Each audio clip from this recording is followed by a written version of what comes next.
без знания родного языка объясняется полным его равнодушием к прошлому, настоящему и будущему своего народа.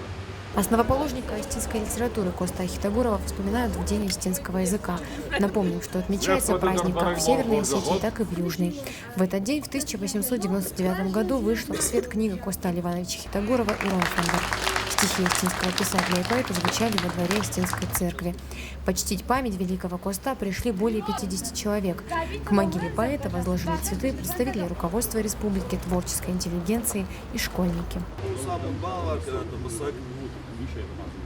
Кудуаржем на Ироном жак, на Мадалом жак.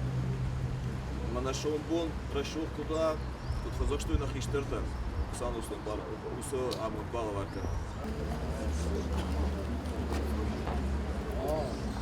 День языка – это день самого народа, на котором он говорит, поскольку, не вдаваясь в большие философские рассуждения, скажем, нация в первую очередь представляет из себя традиционную культуру, генетику и язык обязательно.